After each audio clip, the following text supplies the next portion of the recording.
ഇന്നൊരു ബ്രേക്ക്ഫാസ്റ്റ് റെസിപ്പിയാണ് കാണിക്കുന്നത്. നല്ല കട്ടിക്ക് തേങ്ങാപ്പാൽ കുഴിച്ചിട്ട് തയ്യാറാക്കിയെടുക്കുന്ന ഒരു ചിക്കൻ കുറുമയുടെ റെസിപ്പി, പിന്നെ നല്ല അരിക്കൊക്കെ മുരിഞ്ഞിട്ട് നല്ല പഞ്ഞി പോലെ കിട്ടുന്ന ഒരു പാലപ്പത്തിൻ്റെ റെസിപ്പിയും കൂടെ ഉണ്ട് എന്ന് കാണിക്കുന്നത്. അപ്പോൾ നമുക്ക് ആദ്യം ഒരു മിക്സിയുടെ ജാറിലേക്ക് പച്ചരിയാണ് ഞാൻ ചേർത്ത് കൊടുക്കുന്നത്. 2 കപ്പ് പച്ചരി എടുത്തിട്ടുണ്ട്. നന്നായിട്ട് കഴുകിയതിന് ശേഷം വെള്ളം ഒഴിച്ച് ഒരു 4-5 മണിക്കൂറൊന്ന് കുതിർത്തെടുത്തിട്ടുള്ള പച്ചരിയാണ്. അപ്പോൾ അത് നമുക്ക് മിക്സിയുടെ ജാറിലേക്ക് ചേർത്ത് കൊടുക്കാം. പിന്നെ ഞാൻ അവിടെ ഒരു 1.5 കപ്പോളം അവിലാണ് കേട്ടോ. അതൊന്ന് കഴുകിയിട്ടൊന്ന് ഒരു വെള്ളമൊക്കെ കളഞ്ഞിട്ട് ഇതുപോലെ നമുക്ക് ചേർത്ത് കൊടുക്കാം. പിന്നെ ഇതാ ചേർക്കുന്നത് 1/2 തൊട്ട് 1/4 കപ്പ് വരെയൊക്കെയാകാം തേങ്ങ ചിരകിയതാണ്. അത് ഞാൻ കുറച്ച് ചേർത്ത് കൊടുക്കുന്നുണ്ട്. നമ്മളെപ്പോഴും അപ്പത്തിനൊക്കെ മാവ് തയ്യാറാക്കിയെടുക്കുന്ന സമയത്ത് ആ ഒരു തേങ്ങയുടെ കറുപ്പ് ഭാഗം വീഴാതെ ഇതുപോലെ ഒന്ന് എടുക്കുകയാണെങ്കിൽ നല്ല വെള്ള കളറിലുള്ള അപ്പം തന്നെ കിട്ടും കേട്ടോ. അപ്പോൾ അത് നമുക്ക് എന്നിട്ട് ഇതിലേക്ക് ആവശ്യത്തിനുള്ള ഉപ്പ് ചേർത്ത് കൊടുക്കുന്നുണ്ട്. പിന്നെ അതുപോലെ തന്നെ ഒരു വലിയ സ്പൂൺ നിറച്ചും പഞ്ചസാരയാണ് ചേർത്ത് കൊടുക്കുന്നത്. എന്നിട്ട് ഇതിലേക്ക് ആവശ്യത്തിനുള്ള വെള്ളവും കൂടി ഒഴിച്ചിട്ട് നല്ല പേസ്റ്റ് പോലെ തന്നെ അരച്ചെടുക്കണം. എപ്പോഴും നമ്മൾ അപ്പത്തിനൊക്കെ മാവ് തയ്യാറാക്കിയെടുക്കുന്ന സമയത്ത് നന്നായിട്ട് ഫൈനായിട്ട് തന്നെ ഒന്ന് അരച്ചെടുക്കണം. അപ്പോൾ ഞാൻ അത് അരച്ചെടുത്തിട്ടുള്ള കൂട്ട് ഇപ്പോൾ എൻ്റെ കയ്യിൽ കുറച്ച് പുളിച്ച മാവ് ഉണ്ടായിരുന്നു കേട്ടോ. അതിൻ്റെ കൂടെയാണ് ഞാൻ ഒഴിച്ച് വയ്ക്കുന്നത്. അതുകൊണ്ട് തന്നെ പെട്ടെന്ന് ഈ ഒരു മാവൊന്ന് ഫെർമെൻറ്റായി കിട്ടും. നിങ്ങളുടെ കയ്യിൽ ഇങ്ങനെ പുളിച്ച മാവില്ല എന്നുണ്ടെങ്കിൽ ഈസ്റ്റ് ചേർക്കാം, വേണമെങ്കിൽ നിർബന്ധമില്ല. പക്ഷേ ഈസ്റ്റ് ചേർക്കാതെ ഒരു 10 തൊട്ട് 12 മണിക്കൂർ വരെയൊക്കെ മാവ് ഇതുപോലെ പുറത്ത് വെച്ചിരുന്ന് നന്നായിട്ട് തന്നെ ഫെർമെൻറ്റായി കിട്ടിക്കോളും. ഇതിലേക്ക് ആവശ്യത്തിനുള്ള സോഡാപ്പൊടിയും കൂടെ ചേർത്തിട്ട് ഞാൻ അതൊന്ന് മിക്സ് ചെയ്ത് വയ്ക്കും. ഇത് ഞാൻ രാവിലെ തന്നെ ചെയ്യുന്ന കാര്യമാണ്. രാത്രി ഞാൻ പച്ചരി വെള്ളത്തിലിട്ട് വെച്ചിട്ട് കിടന്നായിരുന്നു കേട്ടോ. അപ്പോൾ ഞാൻ രാവിലെ ആയപ്പോൾ ഈ ഒരു പച്ചരി കഴുകി ആ ഒരു പുളിച്ച മാവ് കുറച്ചുള്ളതുകൊണ്ട് അതിൻ്റെ കൂടെ ഒന്ന് അരച്ചൊഴിച്ച് വെക്കാനാണ് ചെയ്തത്. ഇതൊരു 1/4 മണിക്കൂർ കൊണ്ട് തന്നെ ഈ ഒരു മാവ് പെട്ടെന്ന് റെഡിയാക്കി കിട്ടിക്കോളും. ആ ഒരു ടൈം കൊണ്ട് ഞാൻ അതൊരു ചിക്കൻ കുറുമ തയ്യാറാക്കി എടുക്കുന്നുണ്ട്.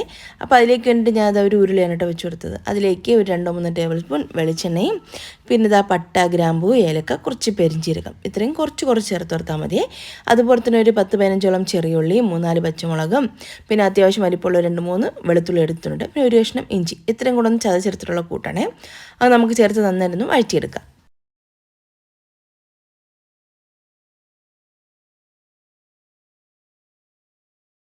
അപ്പോൾ അതിൻ്റെ ഒരു പച്ച ചുവയൊക്കെ ഒന്ന് മാറി ഒന്ന് ഫ്രൈ ആയി തുടങ്ങുന്ന സമയത്ത് നമുക്കിതിലേക്ക് സവാളാണ് ഞാൻ ചേർത്ത് കൊടുക്കുന്നത്.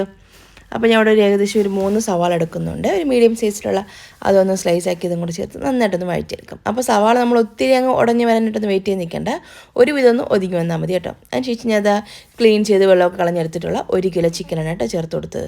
ആ ഒരു ചിക്കനും കൂടെ ചേർത്തിട്ട് നന്നായിട്ടൊന്ന് എല്ലാം ഒന്ന് മിക്സ് ചെയ്തിട്ടെടുക്കാം.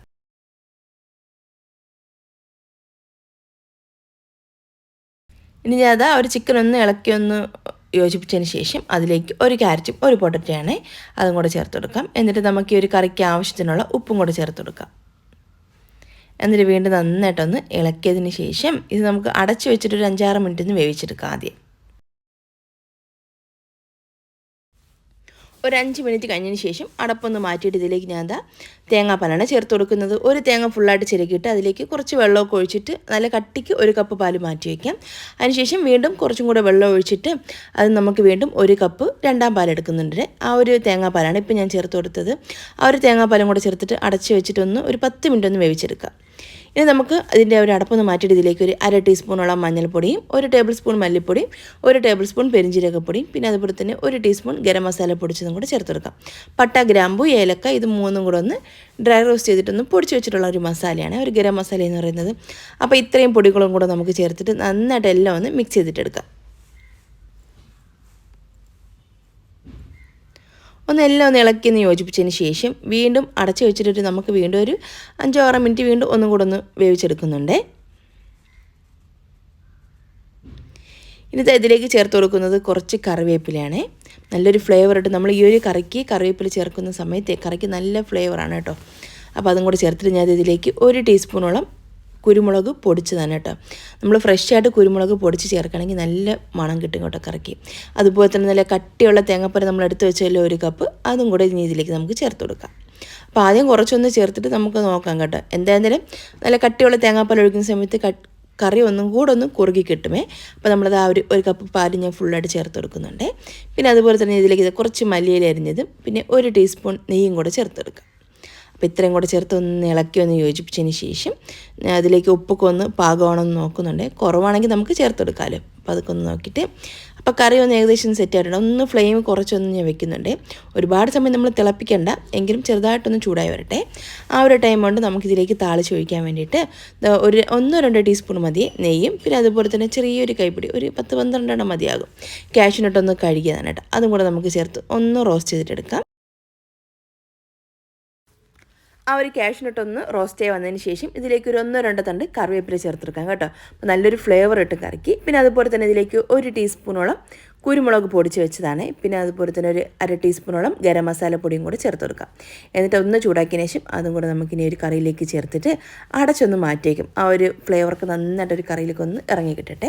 അതിന് വേണ്ടി ഒരു 10-15 മിനിറ്റ് കഴിഞ്ഞിട്ട് നമുക്കിത് യൂസ് ആക്കാം. അപ്പോൾ നമ്മുടെ ചിക്കൻ കുറുമ ഇവിടെ റെഡി ആയിട്ടുണ്ട്. ഇനി അപ്പം തയ്യാറാക്കി എടുക്കാൻ വേണ്ടിയിട്ട് അപ്പച്ചട്ടിയിലോട്ട് കുറച്ച് എണ്ണയൊക്കെ ഒന്ന് ബ്രഷ് ചെയ്തതിന് ശേഷം ഞാൻ അത് മാവൊന്ന് കോരി ഒഴിച്ചിട്ടൊന്ന് ചുറ്റിച്ചൊന്ന് ചുട്ടെടുക്കുന്നുണ്ട്. അപ്പോൾ നമ്മൾ ഈ ഒരു അപ്പം തയ്യാറാക്കുന്ന സമയത്ത് ഈ ഒരു അപ്പത്തിൻ്റെ മാവ് എന്തായാലും കുറച്ചൊക്കെ ഒന്ന് ബാക്കി വരും. ഒരു 1-2 ടേബിൾ സ്പൂൺ മാവൊക്കെ ബാക്കി വരുമല്ലോ. അത് നമ്മൾ എപ്പോഴും ഫ്രിഡ്ജിൽ സൂക്ഷിക്കുകയാണെന്നുണ്ടെങ്കിൽ അപ്പം തയ്യാറാക്കാൻ വേണ്ടിയിട്ട് നമ്മൾ പുതിയ മാവ് അരയ്ക്കുന്ന സമയത്ത് ആ ഒരു പഴയ മാവും കൂടെ നമ്മൾ ഇതിലേക്ക് ചേർത്ത് മിക്സ് ചെയ്ത് വെച്ച് കഴിഞ്ഞാൽ ആ ഒരു മാവ് പെട്ടെന്ന് പുളിച്ച് കിട്ടുകയും അതുപോലെ തന്നെ അപ്പത്തിന് ഒരു എക്സ്ട്രാ ഒരു വെള്ള കളർ കിട്ടുകയും ചെയ്യും. പിന്നെ അതുപോലെ തന്നെ നല്ല സോഫ്റ്റായിട്ടും നല്ല ടേസ്റ്റിക്ക് ആയിട്ടുള്ള നല്ല പെർഫെക്റ്റ് ആയിട്ടുള്ള അപ്പോൾ നമുക്ക് തയ്യാറാക്കി എടുക്കാനായിട്ട് പറ്റും കേട്ടോ. അപ്പോൾ എന്തായാലും അങ്ങനെ ഒന്ന് ട്രൈ ചെയ്ത് നോക്കൂ. പിന്നെ ഇല്ലെങ്കിൽ നമ്മൾ ഈസ്റ്റ് ചേർക്കേണ്ടി വരും. ഈസ്റ്റ് ചേർക്കുന്ന സമയത്ത് അപ്പത്തിന് ആ ഒരു ഈസ്റ്റിൻ്റെ മണം എന്തായിരുന്നാലും വരും. പിന്നെ ഞാൻ കുറച്ച് സോഡാപ്പൊടിയും കൂടെ ചേർത്തിട്ടാണ് കേട്ടോ സാധാരണ അപ്പം തയ്യാറാക്കി എടുക്കുന്നത്. അപ്പോഴേ നമ്മൾ ഈ ഒരു പെർഫെക്ഷനിൽ കിട്ടുള്ളൂ സാധാരണ എപ്പോഴും. അപ്പോൾ എന്തായിരുന്നാലും ഞാൻ അപ്പം ഒന്ന് റെഡിയാക്കി എടുക്കുന്നുണ്ട്. ഈ ഒരു രീതിയിൽ അപ്പവും ചിക്കൻ കുറുമയൊക്കെ തയ്യാറാക്കി നോക്കിയിട്ട് അതിൻ്റെ ഒരു ഫീഡ്ബാക്ക് താഴെ കമൻറ്റ്സായിട്ട് കൊടുക്കണേ. അതുപോലെ തന്നെ എൻ്റെ വീഡിയോ കണ്ടുകൊണ്ടിരിക്കുന്ന കൂട്ടുകാർ സബ്സ്ക്രൈബ് ചെയ്യാതെയാണ് യൂട്യൂബിൽ ഈ ഒരു വീഡിയോ കാണുന്നെങ്കിൽ ഒന്ന് സബ്സ്ക്രൈബ് ചെയ്യാനും ഫേസ്ബുക്കിലാണെങ്കിൽ ഫോളോ ചെയ്യാനായിട്ടൊന്നും മറക്കല്ലേ. അപ്പോൾ ഈ വീഡിയോ കണ്ട എല്ലാ കൂട്ടുകാർക്കും താങ്ക്സ്.